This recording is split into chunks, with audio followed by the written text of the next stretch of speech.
Arc ಇದು ವಿಜಯ್ ಕಾರ್ತಿಕೇಯ ಅವರು direct ಮಾಡಿರುವಂತ ಚಿತ್ರ. ಇಲ್ಲಿನ ಕತೆ ವಿಚಾರಕ್ಕೆ ಬರೋದಾದ್ರೆ ಇಲ್ಲಿನ ಕೆಲವು ಮಕ್ಕಳು ಕಾಣೆ ಆಗಿದ್ದಾರೆ. ಸೊ ಅವ್ರನ್ನ ಈಗ ಹುಡುಕ್ಬೇಕು, ಇಲ್ಲ ಅಂದ್ರೆ ಅವರು ಪ್ರಾಣ ಕಳ್ಕೊಳ್ಳೋ ಸಾಧ್ಯತೆ ಇದೆ. ಸೊ ಈ ಕೇಸಿಗೆ ನಮ್ಮ ಸಸ್ಪೆಂಡ್ ಆಗಿರೋ ಮಾರ್ಕ್ ಏನಕ್ಕೆ ಬಂದಿದ್ದು, ಇನ್ನು ಏನೇನೆಲ್ಲ ಕನೆಕ್ಟ್ ಆಗಿದೆ ಅಂಡ್ ಇವನಿಗೆ ಇದನ್ನೆಲ್ಲ ಸಾಲ್ವ್ ಮಾಡೋಕ್ ಆಯ್ತಾ ಇಲ್ಲೋ ಅನ್ನೋದೆಲ್ಲ ನೀವು ಸಿನಿಮಾದಲ್ಲೇ ನೋಡಿ ತಿಳ್ಕೊಬೇಕು. ಮೊದಲನೇದಾಗಿ ಇದರ ಪಾಸಿಟಿವ್ಸ್ ಕಡೆ ಬರೋದಾದ್ರೆ ಅದು ವಿಜಯ್ ಕಾರ್ತಿಕೇಯ ಅವರ ಸ್ಕ್ರೀನ್ ಪ್ಲೇ ಅಂತ ಹೇಳ್ತೀನಿ. ಮ್ಯಾಕ್ಸ್ ಅಲ್ಲೂ ಕೂಡ ಇದೇ ರೀತಿ ಚೆನ್ನಾಗಿತ್ತು. ಇವರು ಇಲ್ಲಿ ಎಲ್ಲ ಆಕ್ಟರ್ಸ್ ಗಳಿಗೂ ಚೆನ್ನಾಗಿ ಡೀಟೇಲ್ ನ ಕೊಟ್ಟಿದ್ದಾರೆ. ಇಲ್ಲಿರೋ ಪ್ರತಿಯೊಬ್ಬರು ಆಕ್ಟರ್ ಗಳಿಗೂ ಅವ್ರದೇ ಆದಂತ ಪ್ರಾಮಿಸಿಂಗ್ ರೋಲ್ ಅಂದ್ರೆ ಇಂಪಾರ್ಟೆಂಟ್ ರೋಲ್ ನ ಕೊಟ್ಟು ಪ್ರತಿಯೊಂದು ಕ್ಯಾರೆಕ್ಟರ್ ಇಲ್ಲಿ ಇಂಪಾರ್ಟೆನ್ಸ್ ಅನ್ನೋ ರೀತಿ ಕನ್ವೆ ಮಾಡಿದ್ದಾರೆ. ಫಸ್ಟ್ ಆಫ್ ಇಲ್ಲಿ ಆಕ್ಚುಲಿ ಎಸ್ಟಾಬ್ಲಿಷ್ ರೀತಿನೇ ಅಂದ್ರೆ ಕತೆಗೆ ಇಂಟ್ರೊಡಕ್ಷನ್ ಕೊಡ್ತಾರೆ. 4 ಭಾಗಗಳು, 4 ಕತೆಗಳು, ಎಲ್ಲದಕ್ಕೂ ಮೋಟಿವೇಶನ್ ಇದೆ.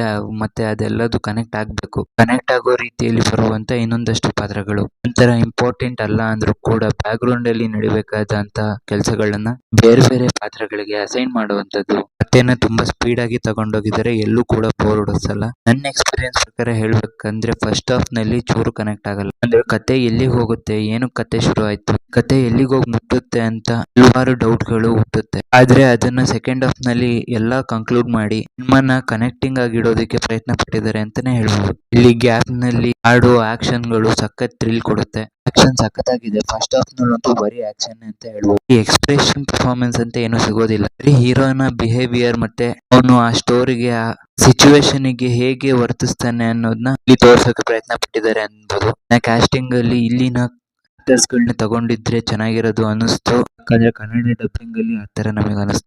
ಅಜ್ನೀಶ್ ಅವರು ಸಿನಿಮಾಗೆ ಸಖತ್ ಪ್ಲಸ್ ಪಾಯಿಂಟ್ ಆಗಿದ್ದಾರೆ. ಡೆಫಿನೆಟ್ಲಿ ಸಿನಿಮಾದ ವೈಬ್ ನ ಮ್ಯಾಚ್ ಮಾಡ್ಸೋಕೆ ಪ್ರಯತ್ನ ಪಟ್ಟಿದ್ದಾರೆ. ಅಜ್ನೀಶ್ ಅವರಿಂದ ಕೊನೆ ಒಳ್ಳೆ ಮೂಮೆಂಟ್ ಗಳು ಕ್ರಿಯೇಟ್ ಆಗ್ತವೆ. ಸೀನ್ ನಲ್ಲಂತೂ ತುಂಬಾನೇ ಕನೆಕ್ಷನ್ ಬಿಲ್ಡ್ ಆಗ್ತವೆ. ಇನ್ನು ಈಗ ಇದರ ನೆಗೆಟಿವ್ಸ್ ಕಡೆ ಬರೋದಾದ್ರೆ ಸಿನಿಮಾದಲ್ಲಿ ಇಂಟೆನ್ಸ್ ರೈಟಿಂಗ್ ಅನ್ನೋದು ಚೂರು ಕಮ್ಮಿ ಆಯ್ತು.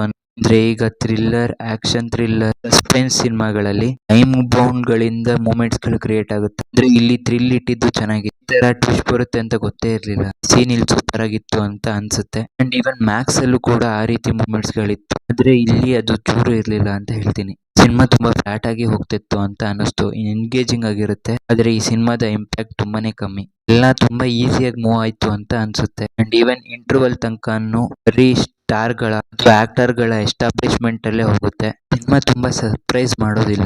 ಈವನ್ ಕ್ಲೈಮ್ಯಾಕ್ಸ್ ಅಲ್ಲೂ ಕೂಡ ಅಲ್ಲಿ ತುಂಬಾ ಸ್ಪೇಸ್ ಇತ್ತು. ಇವನ್ ಕೊನೆ ಪಾರ್ಟಲ್ಲೂ ಕೂಡ ಈಗ ಇಂಟೆನ್ಸ್ ಆಗುತ್ತೆ, ಸರ್ಪ್ರೈಸ್ ಎಲಿಮೆಂಟ್ ಸಿಗುತ್ತೆ ಅಂತ ಕಾಯ್ತಾ ಇದ್ವಿ. ಅಂತದೇನು ಸಿಗ್ಲಿಲ್ಲ. ಹಾಗಾಗಿ ಸಿನಿಮಾ ಮುಂದುವರಿತಿರುತ್ತೆ ಹೊತ್ತು ಎಮೋಷನಲಿ ಕನೆಕ್ಟ್ ಆಗೋದು ಅಥವಾ ಇಂಟೆನ್ಸ್ ಫೀಲಿಂಗ್ ನ ಬಿಲ್ಡ್ ಮಾಡೋದು ತುಂಬಾನೇ ಕಷ್ಟ ಆಯ್ತು ಅಂತ ಹೇಳ್ತೀನಿ. ಅಂಡ್ ಆಲ್ಸೋ ಬೇರೆ ಪಾತ್ರಗಳಿಗೆ ಇಂಪಾರ್ಟೆನ್ಸ್ ನ ಕೊಟ್ಟಿಲ್ಲ. ಇಂಪಾರ್ಟೆನ್ಸ್ ರೋಲ್ ಇರಲಿಲ್ಲ ಅಂತ ಹೇಳಲ್ಲ. ಹೀರೋ ಮುಂದೆ ಅವ್ರ ರೋಲ್ ಗಳೆಲ್ಲ ವೀಕ್ ಅನ್ಸಕ್ಕೆ ಶುರು ಆಗುತ್ತೆ. ಸೆಕೆಂಡ್ ಪಾರ್ಟ್ ಅಲ್ಲಿ ಒಂದು ಚಾಲೆಂಜಸ್ ನ ಬಿಲ್ಡ್ ಮಾಡಿದೆ. ಅವನ್ನ ಕೇಸ್ ಸಾಲ್ವ್ ಮಾಡೋದಕ್ಕೆ ತುಂಬಾನೇ ಕಷ್ಟ ಆಗ್ತಿದೆ ಅಂತ ಏನು ನಮಗೆ ಅನ್ಸೋದಿಲ್ಲ. ತುಂಬಾ ಈಸಿಯಾಗಿ ಮೂವ್ ಆಗುತ್ತೆ, ಎಲ್ಲಾನು ಈಸಿಯಾಗಿ ಸಿಕ್ಕುತ್ತೆ. ಹೀರೋಗೆ ಎಲ್ಲರೂ ಈಸಿಯಾಗಿ ವಿಷಯಗಳನ್ನ ಬಿಟ್ಕೊಡ್ತಾರೆ ಅಂತ ಅನಿಸ್ತು. ಇಲ್ಲಿ ಒಂಚೂರು ಇಂಟೆಲಿಜೆಂಟ್ ರೈಟಿಂಗ್ ಮತ್ತೆ ಫ್ರೆಂಡ್ಸ್ ಇನ್ನೂ ಕೂಡ ಚಾಲೆಂಜಿಂಗ್ ಆಗಿ ಇಡ್ಬೋದಿತ್ತು. ಚಾಲೆಂಜಸ್ ಗಳನ್ನ ತುಂಬಾ ಕಷ್ಟಕರವಾಗಿಟ್ಟು ಅವುಗಳನ್ನ ಹೇಗೆ ಫೇಸ್ ಮಾಡ್ತಾನೆ ಅಂತ ನಮಗೆ ತೋರಿಸಬಹುದಿತ್ತು. ಅವಾಗ ಇದರ ಪರ್ಪಸ್, ಇದರ ಇಂಟೆಂಟ್ ಮತ್ತೆ ಹೀರೋನ ಪಾತ್ರ ಸ್ವಲ್ಪ ಕನ್ವಿನ್ಸಿಂಗ್ ಆಗಿರೋದು ಅಂತ ಹೇಳ್ತೀನಿ. ಸಿಂಪಲ್ ಆಗಿ ಹೇಳೋದಾದ್ರೆ ಇದೊಂದು ಅವರೇಜ್ ಟು ಡೀಸೆಂಟ್ ವಾಚ್ ಅಂತ ಹೇಳ್ತೀನಿ.